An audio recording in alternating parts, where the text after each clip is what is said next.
Assalamualaikum warahmatullahi wabarakatuh. Salam sejahtera bagi kita semua. Om Swastiastu, Namo Buddhaya, salam kebajikan.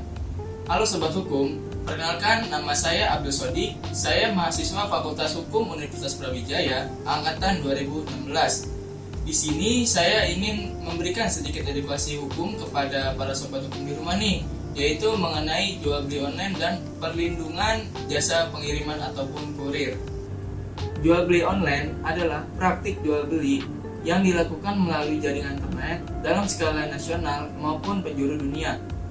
Nah, buat sobat hukum nih, pasti nggak asing dong, ataupun mungkin sobat hukum sering nih untuk melakukan jual beli online baik melalui e-commerce seperti Shopee, Lazada, Tokopedia, ataupun melalui marketplace seperti Facebook, Instagram, ataupun TikTok. Karena tidak bisa dipungkiri lagi, pada zaman sekarang kita makin dipermudah dengan adanya internet. Karena apa yang kita mau ataupun kebutuhan kita itu semua sudah tersedia di dalam aplikasi-aplikasi jual beli online. Nah, sobat hukum harus tahu nih, ketika kita melakukan jual beli online, kita memerlukan beberapa pihak loh, yaitu pihak customer sebagai pihak konsumen, pihak penjual atau seller, dan pihak jasa pengiriman. Customer sebagai konsumen berhak memilih barang apa saja yang dibutuhkannya melalui aplikasi-aplikasi jual beli online. Pihak penjual atau seller juga berhak menjual apa saja yang dimilikinya selagi tidak menyalahi peraturan perundang-undangan. Nah, ketika pihak customer dan pihak penjual atau seller sudah memiliki kesepakatan perjanjian jual beli, maka proses tersebut akan diteruskan kepada pihak jasa pengiriman. Karena peran jasa pengiriman itu hanya mengantarkan barang sampai ke tempat tujuan. Sobat hukum tahu nggak nih kasus mengenai customer jual beli online yang memarahi jasa pengantar ataupun kurir, bahkan sampai ada yang mengancam dan melakukan tindak kekerasan seperti memukul.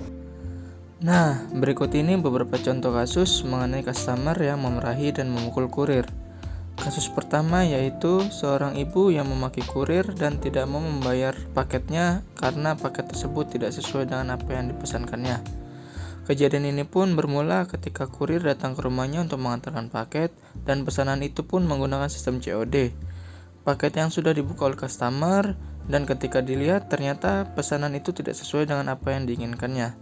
Alhasil pun si ibu ini memarahi kurir dengan dalih ia merasa ditipu dan sang ibu pun meluapkan emosinya ke kurir dengan mengatai kurir dengan kata-kata yang kasar. Nah, si ibu ini pun memaksa si kurir untuk mengembalikannya barang ke seller dan tidak mau membayarnya. Kemudian, kasus yang kedua yaitu kasus mengenai anggota keluarga yang tidak mau membayar paket dengan dalih itu adalah bukan paket atas nama dia. Kejadian ini pun berlangsung di Bengkulu. Ketika seorang pria emosi saat ditagih uang 20.000 untuk pembayaran pesanan sesuai dengan sistem yang dipilih yaitu sistem COD. Menurut pria ini, dia enggan membayar paket tersebut karena itu adalah pesanan anaknya, bukan pesanan atas nama dia sendiri. Kurir yang bertugas mengantarkan paket pun kembali berusaha agar paket tersebut dibayar. Akan tetapi pria ini makin emosi dan menganiaya si kurir karena si kurir terus memaksa untuk membayar paket tersebut. Nah, tindakan tersebut sangat tidak diperbolehkan ya sobat hukum, karena tindakan tersebut mengandung unsur pidana loh. Kok bisa? Bisa kok. Karena ketika customer memarahi kurir, mengancam, atau bahkan melakukan tindakan kekerasan, itu sudah termasuk dalam tindak pidana. Mungkin ya penyebabnya customer kecewa karena barang yang dipesankan itu tidak sesuai dengan barang yang datang, seperti baik itu barang yang cacat, barang yang kurang, rusak, maupun barang palsu.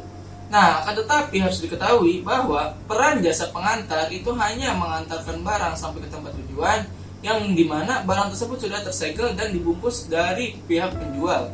Maka dari itu, ketika customer memarahi ataupun bahkan memaki kurir, itu masuk ke dalam tindak pidana di pasal 315 Kitab Undang-Undang Hukum Pidana, yaitu bahwa tiap-tiap penghinaan dengan sengaja yang tidak bersifat menista atau menista dengan tulisan yang dilakukan kepada seseorang, baik di tempat umum dengan lisan atau dengan tulisan, maupun di hadapan orang itu sendiri dengan lisan ataupun dengan perbuatan. Begitupun dengan tulisan yang dikirimkan atau diterimanya kepadanya dihukum karena penghinaan ringan, dan itu dihukum penjara selama 4 bulan 2 minggu. Nah, apalagi jika customer melakukan sebuah kekerasan loh, seperti memukul kurir, itu sudah masuk ke dalam tindak pidana penganiayaan yang diatur di pasal 351 ayat 1 di KUH Pidana yang berbunyi penganiayaan dihukum dengan hukuman penjara selama-lamanya 2 tahun 8 bulan. Maka dari itu, jika sobat melakukan belanja online dan barang yang dipesan itu tidak sesuai dengan barang yang datang, maka sobat bisa melakukan proses retur yang sudah tersedia di masing-masing aplikasi e-commerce.